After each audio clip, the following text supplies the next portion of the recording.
Assalamualaikum warahmatullahi wabarakatuh. Innal hamdalillah nahmaduhu wa nasta'inuhu wa nastahdihi wa natubu ilaihi wa na'udzu billahi min syururi anfusina wa sayyiati a'malina. Man yahdihillahu fala mudilla lahu wa man yudlil fala hadiya lahu. Asyhadu an la ilaha illallah wahdahu la syarika lah wa asyhadu anna Muhammadan abduhu wa rasuluh. Allahumma sholli wa sallim wa barik ala nabiyyina Muhammadin wa ala alihi wa ashabihi wa man tabi'ahum bi ihsanin ila yaumiddin. Wa qala Allah ta'ala fi kitabihil karim, a'udzu billahi minasy syaithanir rajim. Ya ayyuhalladzina amanu taqullaha haqqa tuqatih wa la tamutunna illa wa antum muslimun. Ibu bapak sekalian, para jamaah rahimakumullah, alhamdulillah, mari senantiasa kita bersyukur kehadirat Allah Subhanahu wa taala. Malam hari ini Allah taala senantiasa berkenan melimpahkan nikmat serta karunia-Nya kepada kita semuanya, sehingga malam hari ini kita bisa hadir kembali pada kajian rutin kita, kajian malam Senin. Dan pada pertemuan terakhir beberapa waktu yang lalu kita sampai pada bab yang menjelaskan seputar tentang pernikahan. Baru sampai makna, hukum, dan hikmah dari nikah itu sendiri. Salawat dan salam tidak lupa semoga tercurah atas Nabi Muhammad sallallahu alaihi wa alihi wasallam, yang semoga berlimpah pula kepada seluruh umatnya dan semua hambanya yang istiqomah di jalan Allah ini sampai hari kiamat kelak. Ibu bapak sekalian, para jamaah rahimakumullah, pertemuan yang telah lalu sampai pada pengertian nikah. Saya yakin kalau pengertiannya sudah tahu semuanya. Yang kedua tentang hukumnya. Hukum nikah itu disyariatkan. Kalau di dalam kitab ini disebutkan ada kalanya nikah itu menjadi wajib. Bagi siapa? Bagi siapa saja yang sudah mampu, punya kemampuan untuk melaksanakan pernikahan beserta dengan semua konsekuensinya, sementara dia khawatir kalau tidak menikah akan terjerumus ke dalam perbuatan haram. Jadi ketika ada seseorang dia punya kemampuan untuk menikah dengan segala konsekuensinya, kemudian dia khawatir jika tidak menikah akan terjerumus pada perkara yang haram, maka seseorang dengan kondisi seperti ini menikah baginya adalah sebuah kewajiban. Karena jika tidak menikah dia akan terjerumus ke dalam perkara yang haram. Kemudian kemarin juga disebutkan, adapun ketika ada seseorang punya kemampuan untuk menikah, hanya jika dia tidak menikah dia tidak khawatir akan terjerembab ke dalam perkara yang haram, yang seperti itu hukumnya adalah sunnah. Tapi yang kedua ini prosentasenya sangat kecil dan sangat sedikit. Seseorang yang punya kemampuan untuk menikah beserta dengan semua konsekuensinya, tetapi ketika ia tidak menikah, dia tidak akan terjerembab ke dalam perkara yang haram. Yang seperti ini hukumnya adalah sunnah. meskipun prosentasenya amat sangat sedikit. Kemudian yang terakhir dulu kita sampaikan, kita kaji bersama bahwa di antara hikmah utama dari pernikahan itu yang pertama adalah seseorang bisa menjaga dirinya dari terjerumusnya ia ke dalam perkara-perkara yang haram. Itu hikmah yang pertama. Jadi seseorang bisa menjaga dirinya dari perkara-perkara yang diharamkan oleh Allah Ta'ala, menjerumus ke dalam perkara yang haram. Yang kedua, dengan menikah itu menjadi salah satu sarana seseorang mendapatkan ketentraman dalam kehidupannya. Jadi salah satu di antara sarana seseorang mendapatkan ketentraman dalam hidup itu diantaranya adalah menikah, yang sering kita dengar dengan istilah sakinah, mawaddah, warahmah, ketenangan, ketentraman. Salah satu di antara sarana mendapatkannya adalah dengan menikah. Meskipun kita menikah itu kan nanti banyak masalah, tidak menikah juga banyak masalah. Karena hidup itu penuh dengan masalah, tidak ada yang tidak berhadapan dengan masalah. Ya, belum menikah masalah, sudah menikah masalah, sudah menikah belum punya anak masalah, sudah punya anak masalah juga, kan begitu. Jadi orang miskin itu yo masalah, jadi orang kaya yo masalah juga. Jadi tidak ada yang tidak masalah. Salah kalau ada orang mengatakan, wah, jenengan itu orang tidak punya masalah. Oh ya, orang diketok-ketok baik kan begitu. Ada orang yang punya masalah sedikit, satu RT tahu karena rajin update status. Tapi ada orang yang masalahnya banyak, tidak ada orang yang tahu karena dia tegar menghadapi masalah. Jadi Imam Syafi'i kan mana begitu, di antara kehebatan seseorang itu kan kehebatan menyembunyikan penyakitnya, menyembunyikan kefakirannya, dan menyembunyikan masalahnya.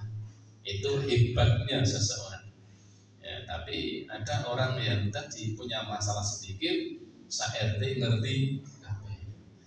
Sehingga kembali pada persoalan yang kita bahas bahwa menikah itu salah satu sarana seseorang mendapatkan ketentraman dalam kehidupannya. Dan yang ketiga yang tidak kalah penting adalah dengan menikah itu akan terjadinya keberlangsungan kehidupan di dunia ini.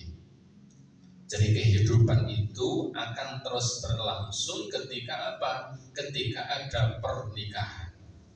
Coba saja ya, misalnya suatu negara misalnya dilarang untuk menikah misalnya, tidak akan sampai 100 tahun lamanya, maka negara tadi pasti akan hilang, akan lenyap. Kenapa? Karena tidak ada regenerasi kehidupan. Keberlangsungan kehidupan itu akan senantiasa ada ketika ada syariat pernikahan ini. Kalau kita baca di media-media itu kan ada beberapa negara yang ternyata mengalami persoalan. Kenapa? Karena warganya jarang yang mau menikah. Sehingga ketika ada orang mau menikah dan punya anak itu dihadiahi oleh negara. Karena kehidupannya hanya kerja, cari uang. Nanti kalau sudah tua, tinggal menikmati tabungan uangnya sampai mati. Setelah mati selesai. Ya, karena memang tidak ada nilai-nilai agama. Tidak berpikir nanti kalau punya anak didoakan oleh anaknya dan seterusnya. Adanya hanya ketika masih muda bekerja, cari harta, cari uang.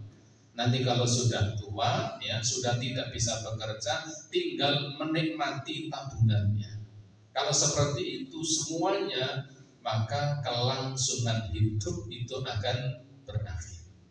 Maka 3 ini menjadi hikmah pokok dari pernikahan dalam sudut pandang agama. Terjaganya seseorang dari perkara yang bisa menjerumuskan dia dalam perkara yang haram. Yang kedua, menikah itu menjadi salah satu sarana, ya, sarana seseorang mendapatkan ketentraman. Dan yang ketiga adalah dengan menikah itu akan terjadi keberlangsungan kehidupan di dunia ini. Ibu bapak para jamaah rahimakumullah, selanjutnya kita lanjutkan. Yang keempat adalah arkanun nikah, rukun-rukun pernikahan. Artinya pernikahan itu akan menjadi sah, ya, akan menjadi sah.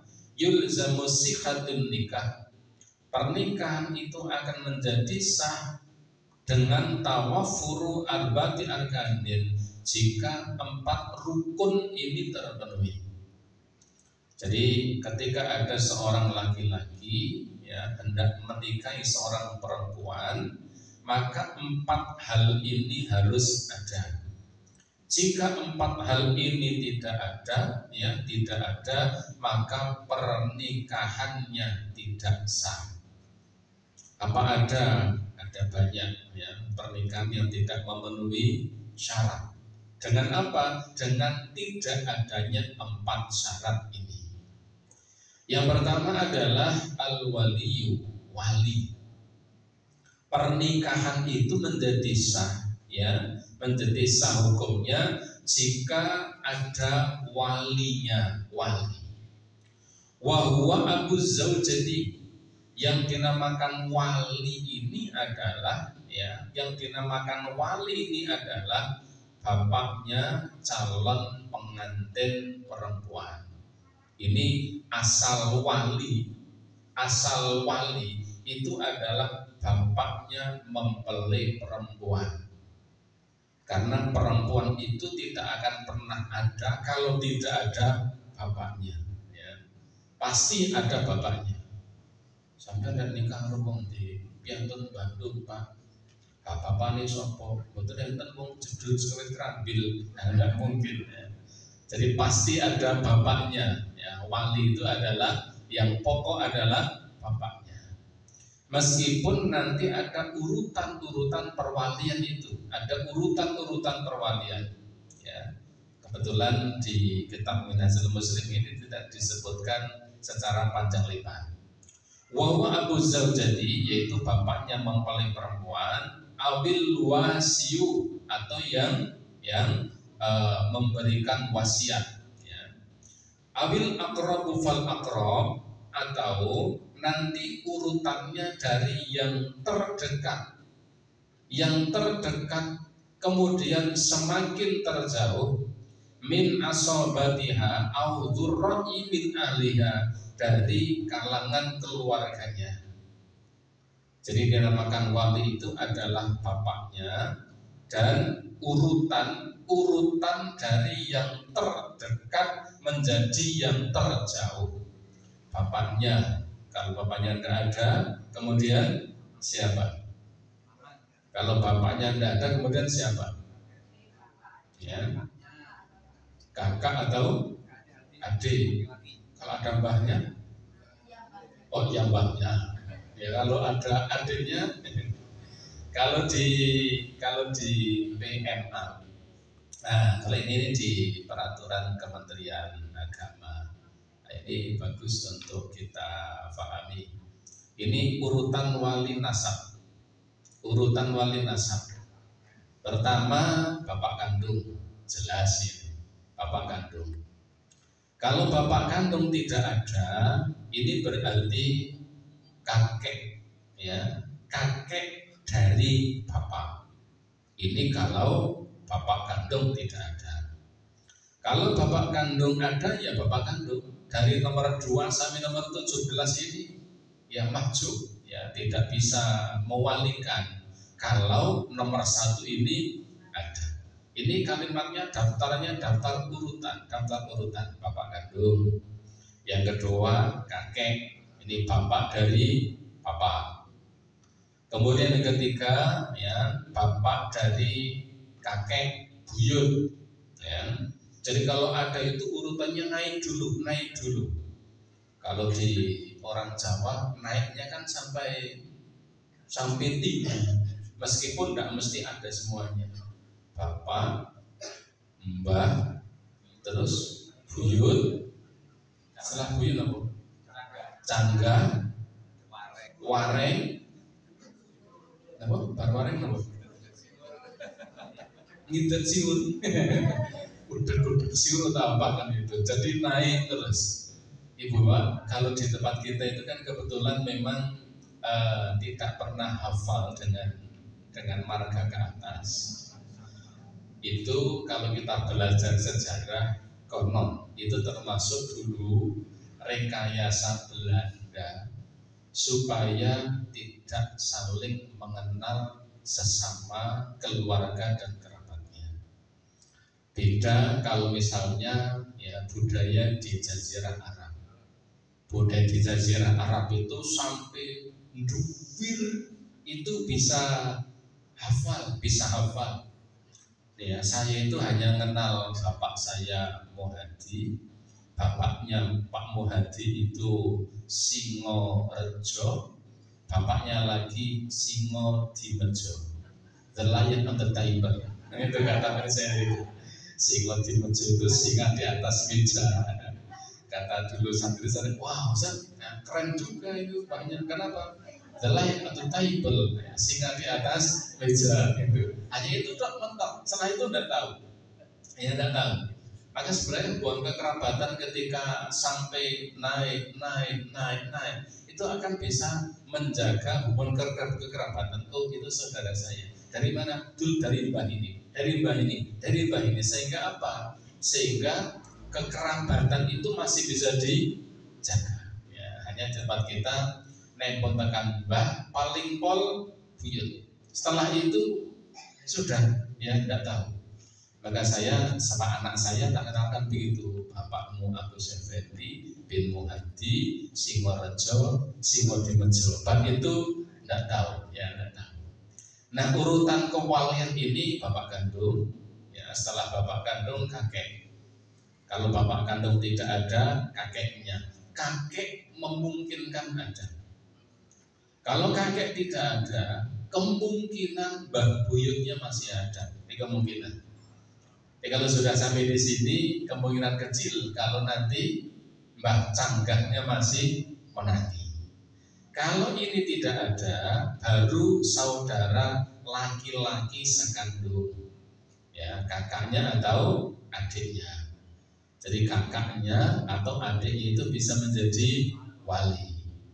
Kalau itu tidak ada, baru saudara laki-laki sebapak. Saudara laki-laki sebapak. Karena ada kalanya kan punya saudara tidak sekandung tapi sebapak. Kalau saudara laki-laki seibu bagaimana? Tidak bisa. Urutannya kewalian itu adalah laki-laki, ya, laki-laki. Jadi urutannya seperti itu. Saudara laki-laki sekandung. Kalau tidak ada, baru saudara laki-laki sebapak. Kalau itu tidak ada, anak laki-laki dari saudara laki-laki sekandung. Anak laki-laki dari saudara laki-laki sekandung. Bahasa Jawa itu apa namanya ini? Ponakan. Ponakan itu bisa menjadi wali, Anak laki-laki dari saudara laki-laki sekandung. Kalau itu tidak ada, baru anak laki-laki dari saudara laki-laki sebapak. Ini dicari dulu, ya, dicari dulu. Biasanya ini kalau penghulu hafal, ya, ada yang hafal di luar kepala, ada yang hafalnya masih di kepala, ya, sehingga ada kepean. Kalau ini tidak ada, baru paman paman itu opsi setelah jalur bapak, kemudian jalur anak dan keponakan, baru paman. Paman dari saudara laki-laki sekandung atau paman yang sebapak, ya, paman sebapak, saudara laki-laki bapaknya sebapak, wah soyo beriko-beriko, dan seterusnya. Ada anak paman, ya, ada anak paman sebapak seibu, lalu anak paman sebapak, lalu cucu paman sekandung, cucu paman sebapak, kemudian paman bapak sekandung, paman bapak sebapak, anak paman bapak sekandung, anak paman bapak sebapak. Saya kan betul ngapal gini, mumet. Paling kita hafalkan di sini, ya bapak kandung, lalu kakek, lalu buyut, lalu saudara laki-laki sekandung, saudara laki-laki sebapak, lalu anak saudara laki-laki sekandung, anak saudara laki-laki sebapak, baru kemudian paman, ya, saudara laki-laki bapak sekandung, lalu paman sebapak atau saudara laki-laki bapak sebapak. Ini urutannya. Ini urutan dalam perwalian. Jadi ini tidak bisa dilanggar. Jika ini masih ada, ini sifatnya urutan, bukan pilihan. Ya. Jadi ini urutan. Jika ini masih ada nomor 1, berarti nomor 2 sampai nomor 17 dianggap tidak bisa. Kalau nomor 1 dan nomor 2 tidak ada, bapak kandung tidak ada, kakeknya tidak ada, ya mbak buyutnya. Ketika mbak buyutnya masih hidup, masih sugeng, mbak buyut tidak ada, bapaknya tidak ada, bapak kandungnya juga tidak ada. Siapa? Saudara laki-laki. Tidak boleh kakeknya mengatakan, wis wong bapak oke ora gelem ra tegas wis tak nikahi aku wae putu. Tidak boleh. Pernikahannya tidak sah. Dan ini mohon maaf kadang terjadi. Ya, kadang terjadi. Opsi yang keempat ini mengambil alih sementara masih ada bapak kandungnya. Kadang seperti ini kalau di kantor urusan agama biasanya relatif sangat jeli. Yang sering jadi persoalan kadang ketika nikahnya nikah siri. Ketika nikahnya nikah siri ini kadang-kadang tidak kurang begitu paham aturan-aturannya. Ya, sehingga sering jadi persoalan itu karena ada seseorang, ya, dia ingin menikah, kemudian dengan diam-diam menghubungi, ya, kadang orang yang dianggap paham tentang agama, lalu disuruh menikahkan. Yang menyuruh siapa? Sembarang, kakaknya, bu adine, padahal masih ada, kakeknya masih ada, bapaknya itu jadi kacau dan karuan. Dan ini menjadikan perwaliannya tidak sah. Nah, ini perlu menjadi catatan. Artinya urutan perwalian itu adalah seperti ini. Inilah yang berhak untuk menjadi wali. Mestinya ini yang menikahkan, yang mengatakan kepada calon mempelai laki-laki dengan mengatakan angkah tuka wazawaz tuka bi siapa, mestinya yang mengucapkan adalah ini. Pegawai KUA itu sebenarnya hanya petugas pencatat nikah. Jika mempelai wanita itu punya wali, tetapi ketika mempelai wanita itu tidak punya wali, maka sultan atau penguasalah yang menjadi wali. Atas dasar itu, kalau di Kementerian Agama, maka walinya itu sebenarnya adalah penguasa negeri. Karena tidak mungkin penguasa negeri itu kok menikahkan dari Sabang sampai Merauke, maka mendelegasikan kepada kepala kantor urusan agama. Ini yang kemudian ya urutannya begitu. Jadi kalau dari kepala negara ya kepada menteri agama. Menteri agama tidak mungkin, turun yang terbawa adalah kepala kantor urusan agama, bukan pegawai pencatat nikah, tetapi kepala kantor urusan agama. Jika wanita itu tidak punya wali. Jadi kalau nomor 1 sampai nomor 17 ini memang tidak ada, ya tidak ada semuanya, maka negara wajib hadir. Yang menikahkan adalah orang yang ditunjuk oleh negara untuk melangsungkan pernikahan itu. Ini urutan wali-wali nasab. Ini menjadi penting sekalian, ya karena kalau kemudian terjadi tumpang suh, ya bapak kandung masih ada, tetapi nanti yang menikahkan ternyata ya adiknya sendiri. Ya, ada seorang wanita ingin menikah, dia ingin menikah, kemudian dengan diam-diam bapak ini ditinggal. Akhirnya yang menikahkan kakak kandungnya, adik kandungnya. Pernikahannya tidak memenuhi syarat karena masih ada bapak kandungnya. Kakek atau buyut dus-dusan nikah, dus-dusan apa bahasa Indonesia? Apa? Ya, dus-dusan. Memang bahasa yang kulit itu Jawa nih, dus-dusan ya. Kemudian dia memberanikan diri menikahkan cucunya padahal bapaknya masih ada, pernikahannya tidak memenuhi syarat. Maka ini adalah urutan-urutan dalam perwalian nasab. Baik, kembali pada yang kita bahas ya. Au sultanin, jika wali nasab ini tidak ada, ya, maka yang menikahkan adalah sultan atau penguasa negeri. Kalau dalam sistem pemerintahan Islam itu adalah Amirul Mukminin. Ketika Amirul Mukminin tidak mampu karena kegiatan atau kewajiban amanah yang ditunaikannya banyak, maka ia wajib mendelegasikan kepada seseorang. Itu kalau dalam sistem pemerintahan Islam.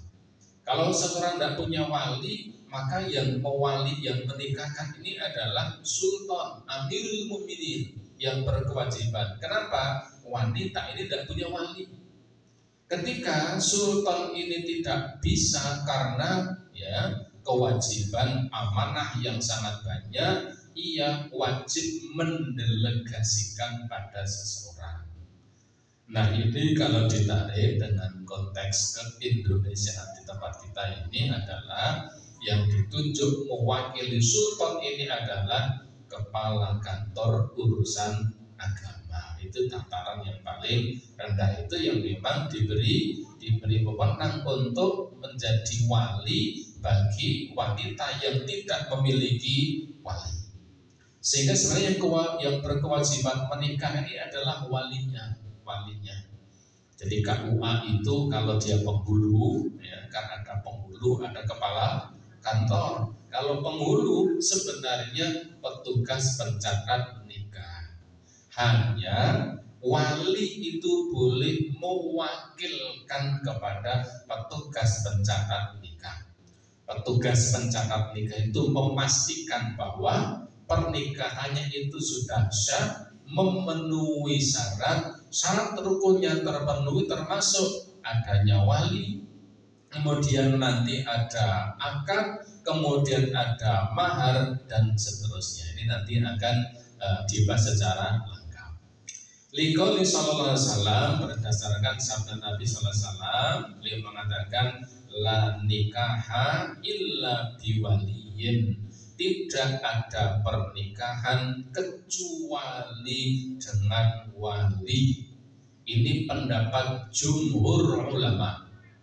Meskipun ada, saya lupa, ada pendapat di antara para ulama yang berpendapat menikah itu sah dengan tanpa wali. Tapi ini ya bukan pendapatnya jumhur ulama. Mayoritas di kalangan jumhur ulama berpegang pada di sini, la nikaha illa biwaliyin, tidak ada pernikahan kecuali dengan wali. Ya. Nah, di luar pendapatan jumhur ulama ini maka kemudian muncul ada nikah apa? Ada nikah mut'ah, ada nikah kontrak. Nikah kontrak itu nikah hanya dalam waktu yang disepakati. Laki-laki, seorang laki-laki mengatakan pada perempuan, saya akan menikahi kamu ya hanya dalam waktu 3 hari 3 malam saja. Nah, ini kan kawin kontrak. Yang begini ini biasanya tanpa wali. Maka ya Rasulullah mengatakan lan nikah illa biwaliyin, tidak ada pernikahan tanpa adanya wali. Nikah mut'ah itu dulu pernah diperbolehkan sangat sebentar, tapi setelah itu kemudian diharamkan sampai hari kiamat. Sehingga dalam pandangan ahlu sunnah nikah mut'ah itu hukumnya adalah haram. Kalau di luar ahlu sunnah ya ini ada yang membolehkan, seperti di kalangan Syiah yang membolehkan nikah kontrak, kawin mut'ah, pernikahan hanya dalam tempo sebentar, nikahnya hanya 1 bulan, 1 tahun, 2 tahun, setelah itu sudah selesai. Segala sesuatunya ya kalau dia punya anak nanti yang berkewajiban menanggung anak ini adalah ya wanitanya. Karena ketika selesai ya sudah selesai. Dan bisa terjadi ketika seseorang telah menikah mut'ah dengan seseorang, kemudian seorang itu melahirkan anak wanita, suatu saat mungkin dia akan menikahi siapa? Anaknya sendiri. Ya, karena memang tanpa adanya wali. Maka jumhur ulama berpendapat sesuai dengan sabda Nabi ini, la nikaha illa biwaliyin, tidak ada pernikahan kecuali dengan wali. Wa qauli Umar, dan juga perkataan Umar bin Khattab, beliau mengatakan la tankihul mar'atu illa bi waliha, tidak ada pernikahan kecuali atas izin walinya, au birra'yi bin ahliha, atau orang yang ya punya ra'yu, orang yang berakal di kalangan keluarganya, awis sultani, atau sultan penguasa. Ini perkataan Umar bin Khattab. Rasulullah mengatakan la nikaha illa biwaliyin, tidak ada pernikahan tanpa adanya wali. Sehingga wali itu harus, keberadaan wali nasab urutannya ada seperti tadi, nomor pertama sampai nomor 17, dan itu tidak bisa melangkahi. Wali yang kedua boleh jika wali yang pertama tidak ada, dan begitu seterusnya. Kemudian ahkamul wali, ketentuan seputar wali ini. Walil wali ahkamun tajibu mura'atiha wahya, bagi wali ini ada beberapa ketentuan-ketentuan yang harus diindahkan, harus dijaga. Pertama, kaunuhu ahlan lil wilayah. Yang pertama, wali itu memang sosok seseorang yang diperbolehkan secara syariat ya dia menjadi wali. Urutannya tadi zakaron bi ayyakuna zakaron. Jadi yang wali itu harus orang-orang yang tadi urutannya, urutan wali tadi bi ayyakuna zakaron, dan ia adalah berjenis kelamin laki-laki. Tidak ada wali kok perempuan. Kalau perempuan apa? Waliyah. Kalau wali itu kan laki-laki, kalau perempuan kan menjadi waliyah. Wali itu harus laki-laki, balighun, dan sudah balik. Artinya tadi urutan saudara laki-laki tadi, kalau saudara laki-lakinya itu balik, Contoh misalnya bapak tidak ada, kemudian kakek tidak ada, buyut tidak ada, seperti di urutan ini. Ketika bapak kandung tidak ada, kakeknya tidak ada, buyutnya tidak ada, saudara sekandung ini ada, tapi masih bayi, ya, masih bayi. Saudara sekandung ini ada, tapi masih bayi, maka melangkah kepada yang kelima, saudara laki-laki sebapak jika ada. Kalau dia punya saudara laki-laki sekandung, ya, itu masih bayi, sementara bapak kandung tidak ada, kakek tidak ada, buyut tidak ada, punya saudara sekandung itu masih bayi, dan dia punya saudara sebapak yang sudah dewasa, maka menjadi yang nomor 5, saudara sebapak itu yang menjadi wali. Kenapa? Saudara sekandung lam yablugh, dalam keadaan belum balik. Jadi wali tadi mestinya yang memang dia masuk dalam urutan wali nasab, dan dia adalah seorang laki-laki baligh, akil, dan juga berakal sehat. Ya, kalau dia mengalami gangguan jiwa tidak boleh menjadi wali. Kentir misalnya, dan gila tidak boleh menjadi wali. Irsyad dan rasyidan, dan dia orang yang rasyid. Rasyid dan akil hampir sama. Rasyid itu orang yang bisa berpikir, akil yang berakal sehat, haram, dan dia orang merdeka, bukan dari kalangan budak. Ini ketentuan yang pertama terkait wali. Jadi wali ini, ya, wali ini adalah yang pertama, ketentuan hukumnya adalah seseorang yang memang masuk dalam urutan wali tadi, dan dia seorang laki-laki baligh, berakal sehat, bisa berpikir lurus, haram, dan dia orang merdeka.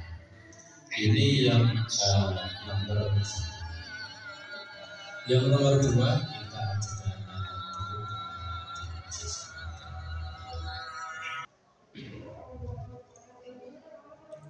Baik sekalian, kita lanjutkan. Jadi ketentuan wali ini yang pertama adalah memang ia menjadi seseorang yang berhak untuk menjadi wali. Termasuk yang berhak menjadi wali ini dia laki-laki, baligh, berakal sehat, dan orang merdeka. Ini yang pertama. Yang kedua, ayyasta'dzana waliyatahu fi inkahiha.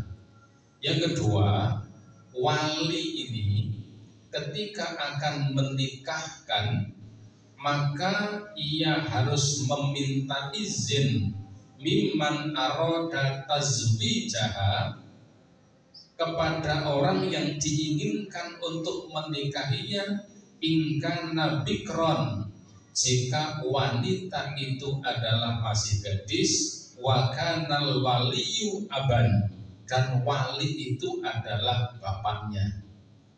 Artinya begini, jika yang menjadi wali itu adalah bapak kandung, lalu bapak itu ingin menikahkan anaknya, maka bapak itu, ya, si ayah itu, sang ayah itu ketika akan menikahkan seorang wanita kepada seorang laki-laki yang ingin dinikahkan bapaknya kepada anak wanitanya, maka ketika ia akan menentukan fulan yang menjadi suaminya, ini mestinya atas izin anaknya.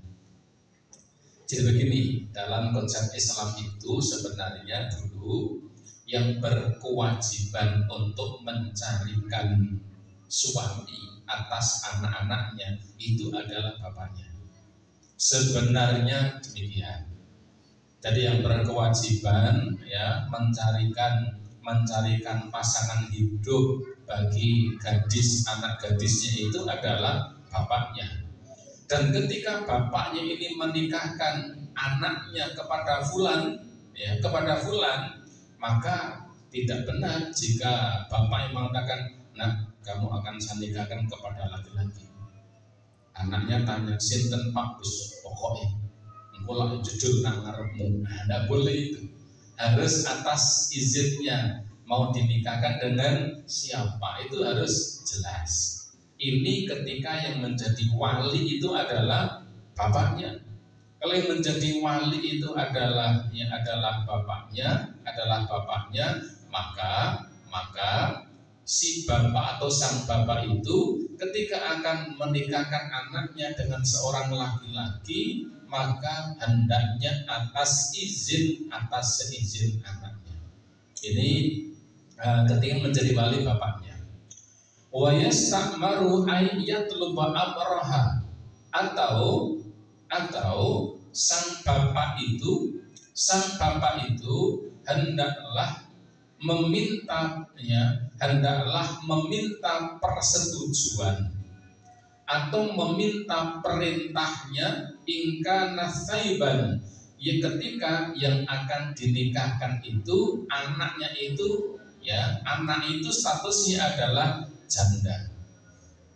Jadi kalau anak gadis itu bapaknya berhak untuk kamu nikah dengan ini, tetapi atas izinnya. Tetapi kalau anaknya itu statusnya adalah janda, maka orang tua sang ayah itu harus meminta persetujuannya atau atas perintahnya. Ini kalau anaknya itu statusnya adalah janda. Aw kana bikran wa kana waliyu ghairu abid, atau ketika sang wali itu bukan bapaknya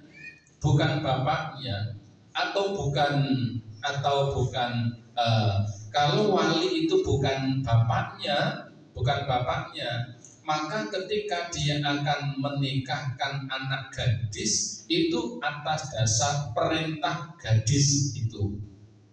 Jadi begini maksudnya, kalau yang menikah itu adalah wanita, jika yang menjadi wali itu adalah bapaknya menjadi wali itu atas izin anaknya tadi. Kalau anaknya itu adalah gadis, jadi kalau anaknya gadis atas izinnya. Kalau anaknya itu adalah janda, itu atas perintahnya. Bapak tidak boleh dus-dusan nikahkan anaknya jika anaknya itu adalah sudah menjadi janda. Karena janda itu boleh menentukan sendiri, berbeda dengan anak gadis. Itu dalam perspektif syariah. Tetapi jika yang dinikahkan itu adalah gadis, sementara yang menjadi wali itu bukan bapaknya, maka wali yang bukan bapak itu dia menjadi wali itu atas perintah dari gadis yang akan menikah itu. Jadi itu urutannya seperti itu. Jika gadis itu menikah, yang menjadi wali bukan bapaknya, tetapi kakeknya dan terus sampai ke bawah nomor 17, maka itu atas permintaan atau atas persetujuan atau atas permohonan dari si gadis yang menikah itu. Ini ketika yang menjadi wali itu bukan bapaknya. Liqauli sallallahu alaihi wasallam, ini berdasarkan sabda Nabi sallallahu alaihi wasallam, beliau mengatakan, "Ayyimu ahaqqu bin nafsiha min waliha." Seorang janda yang ingin menikah, ahaqqu bin nafsiha, maka dia lebih berhak atas dirinya min waliha dibanding walinya. Maka kalau dalam bahasa kita begini, kalau anak gadis ingin menikah, ini seorang bapak itu masih bisa memberikan pertimbangan antara iya ataupun jangan. Ini kalau anaknya masih gadis. Tetapi kalau anaknya sudah menjadi janda, maka sebenarnya bapaknya hanya bisa mengarahkan, tidak bisa melarang jika anak itu sudah menjadi janda. Ya, jadi bedanya di situ. Kalau anaknya masih gadis, ini sang bapak itu masih bisa mengatakan mbok ojo karo gawe kayak ini dan ini. Itu ketika anaknya gadis. Tetapi kalau anaknya itu adalah janda, bapak itu tidak bisa menghalangi. Kalau anaknya gadis itu mah bisa menghalangi. Boten Pak Polan jengkale mriko, orang bapak merasa setuju, orang itu masih bisa. Kalau anaknya itu masih gadis. Tapi kalau anaknya sudah janda, bapak sudah tidak punya hak untuk mengatakan seperti itu. Jadi seorang ayah itu hanya bisa mengarahkan, tidak bisa menghalangi. Karena ketika seorang wanita sudah menjadi janda, maka dia berhak untuk dirinya, bahkan lebih berhak untuk dirinya dibanding walinya. Wal bikru tusta'dzanu. Adapun kalau seorang gadis itu diminta izinnya, kowe tak nikahke karo kae gelem apa ora. Nah, itu meminta izinnya. Wa idznuha samtuha. Dan biasanya kalau dulu ketika wanita dimintai izin untuk dinikahkan dengan seorang gadis oleh bapaknya, tanda ridhonya itu adalah diam. Ya, kalian jangkong menang paling sing ubah-ubah jendine, berarti setuju kalau menang. Kalau enggak, ya berarti kalau tidak setuju, biasanya dia akan mengatakan tidak. Kalau dulu begitu, karena saking pemalunya kaum wanita zaman dahulu, mau dinikahkan hanya gelem tak nikahke karo gawe. Mendel mawon berarti gelem. Nek orang gelem mesti muni ora. Nah, itu dulu.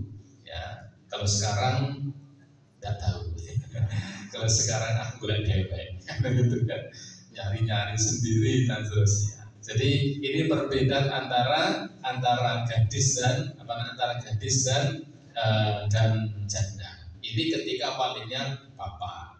Tetapi kalau wali itu bukan bapak, maka dia tidak bisa menghalangi seorang gadis yang akan menikah. Contohnya bapaknya sudah ada, yang masih ada adalah kakeknya. Si gadis ini ingin menikah, maka kakek ini tidak berhak untuk menghalangi. Dia hanya berhak menjadi wali dan tidak berhak untuk menghalangi. Ketika apa? Ketika dia bukan bapak kandung dari calon mempelai wanita itu. Ini hal-hal ini kadang-kadang rumit di kehidupan bermasyarakat. Jadi kalau anak gadis yang menjadi wali itu adalah bapaknya hanya meminta izin, memberitahukan kamu menikahkan sama dia mau enggak. Gelem pak, gelem banget ya, jarang kalau dulu ya, karena saking malunya. Gelem itu hanya dia. Kemudian yang ketiga, la tasihul wilayatul qarib ma'a wujudi man aqrabu minhu. Nah, ini yang tadi kita sampaikan di awal. Tidak sah perwalian seseorang wali akrab jika masih ada yang lebih dekat darinya. Jadi wali selain bapak itu kan al-akrab wal akrab kan begitu. Jadi wali itu kan pada prinsipnya adalah bapak kandung ya. Kalau bapak tiri tidak bisa, tidak boleh itu. Jadi wali itu adalah bapak kandung.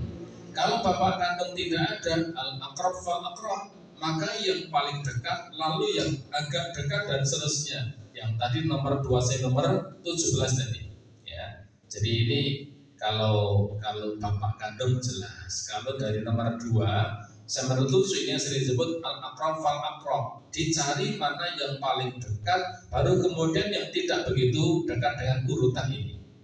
Maka tidak sah perwalian wali akrab ya, ketika masih ada yang lebih dekat lalu dia mengambil wali yang kalah dekat dengan wali tadi. Contoh tadi kita sampaikan, kalau masih ada kakek, saudara laki-laki sekandung tidak boleh menjadi wali. Jika masih ada kakek atau masih ada buyut. Kalau masih ada saudara laki-laki, ya bapak kandung sudah tidak ada, kakek sudah tidak ada saudara laki-laki. Kemudian yang menjadi wali kok langsung meluncur ke nomor 8 pamannya juga tidak boleh. Jadi paman tidak bisa melangkai saudara laki-laki. Ini urutannya.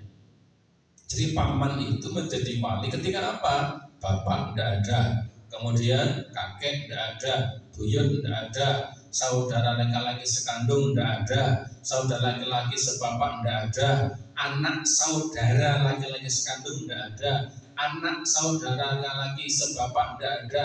Kalau itu tidak ada, baru muncul paman. Kalau ada nomor 2 sampai nomor 7 ini, kok paman ini dus-dusan, ya ini tidak sah perwaliannya. Ini yang disebutkan di poin nomor 3 ini. La tasihu wilayatul qarib, tidak sah perwalian orang yang dekat selain bapak jika masih ada orang yang lebih dekat kekerabatannya. Fala tasihu wilayatul akhil ab, maka tidak sah perwalian, ya tidak sah perwalian saudara sebapak ma'a wujudi syaki ihlan, sementara masih ada saudara akhun syakik. Akhun syakik itu saudara sekandung. Ini yang boleh contohkan begitu.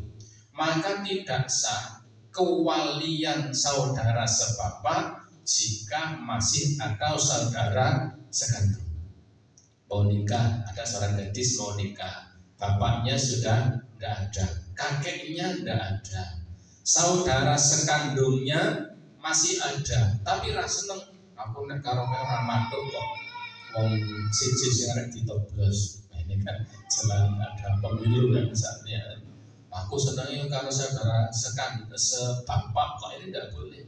Maka tidak boleh ya seorang wali misalnya ya saudara laki-laki sebapak ini menjadi wali sementara saudara sekandung masih ada. Wala wilayatul idul akhi ma'a wujudil akhi. Demikian juga tidak sah ketika ya anak dari saudara laki-laki sekandung tidak sah kewalian keponakan jika masih ada saudaranya. Jadi al-aqrab fal aqrab, wali aqrab ini tidak boleh menjadi wali jika masih ada yang lebih dekat. Jadi urutan tadi itu betul-betul urutan yang harus diperhatikan.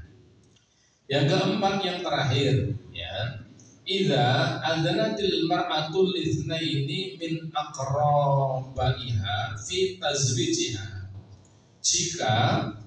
Jika seorang wanita dimintai izin ya untuk dinikahkan oleh 2 orang saudara atau 2 orang kerabatnya untuk dinikahkan. Contoh seorang gadis, dia punya saudara sekandung, punya kakak dan punya adik.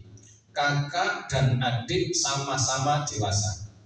Kakak dan adik sama-sama pengertian. Keduanya tanpa diketahui, kakak mengatakan pada adiknya tanpa diketahui oleh adiknya. Adiknya mengatakan pada kakak yang perempuan itu tanpa diketahui kakaknya laki-laki. Seorang gadis punya kakak perempuan, punya seorang gadis punya kakak laki-laki, punya adik laki-laki. Dua-duanya dewasa. Kakaknya mengatakan, "Dik, sampeyan tak nikahke karo ya, Joko ya. Gelem to?" Gelem apa? Adiknya mengatakan, "Mbak, sampeyan gelem Mbak tak olehke karo Jos lho Mbak." Ya gelem bae. Adiknya mengatakan itu kepada kakaknya tanpa diketahui oleh kakaknya, dan kakaknya mengatakan itu pada adiknya tanpa diketahui oleh adik laki-lakinya, dan ternyata fazawwajaha kullu minhum min rajulin fahiya lil awwali minhuma. Maka ketika dua-duanya mengatakan seperti itu, maka nanti pernikahan itu dilangsungkan kepada yang lebih dahulu dari yang mengatakannya, lil awwali minhuma. Jadi nanti jatuh pernikahan kepada yang lebih dahulu, ya, lebih dahulu untuk menikahkannya. Nanti ketika kakak mantan seperti itu ternyata mendahului adiknya, ya berarti nanti yang secara syariat itu benar adalah pernikahan yang pertama. Kalau ternyata adiknya tidak tahu, ternyata apa? Adiknya menikahkan kembali, kakaknya menengai, ya. Kakaknya perempuan itu menenggak hidup-hidup engkau tak pilih di sini paling manduk, tidak bisa. Ketika sudah dinikahkan yang lebih dahulu, maka pernikahan yang berikutnya itu menjadi tidak sah, menjadi batal. Apakah terjadi? Mungkin terjadi. Sehingga ada klausul seperti ini yang dikatakan oleh beliau pengarang kitab ini, ya. Fa in waqa'al abdu fi waqtin wahidin, ketika ternyata akad yang dilangsungkan dalam pernikahan itu kakaknya ingin menikahkan adiknya perempuan, kemudian adiknya laki-laki ingin menikahkan kakaknya, ternyata waktunya sama, podo-podo bulan Januari tanggal 15, harinya sama, waktunya sama, batalan nikah minhuma ma'an, maka pernikahan keduanya ini menjadi batal jika dua-duanya ingin melangsungkan di waktu yang sama. Ini ketika ada dua wali yang sama-sama berhak untuk menikahkannya. Ibu bapak rahimakumullah, inilah ketentuan wali dari rukun nikah. Jadi rukun nikah itu yang pertama adalah wali, yang kedua adalah dua orang saksi yang adil, minimal dua orang saksi. Yang ketiga adalah akad, yang keempat adalah mahar. Itu yang harus ada. Jadi pernikahan itu akan dikatakan sah. Seorang laki-laki menikahi seorang perempuan, pernikahan itu akan menjadi sah jika ada walinya, ada saksi ketika pernikahan itu berlangsung, yang ketiga ada akadnya, ada ijab kabulnya, dan yang keempat adalah ada maharnya. Nah, terkait tentang saksi, akad dan kemudian mahar ini bisa kita lanjutkan pada waktu yang akan datang. Ibu bapak, para jamaah rahimakumullah, barangkali itu yang kita bahas pada malam hari ini seputar tentang wali, tentang saksi, tentang mahar, dan tentang akad.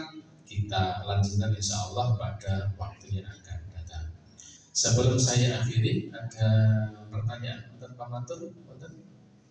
Oke,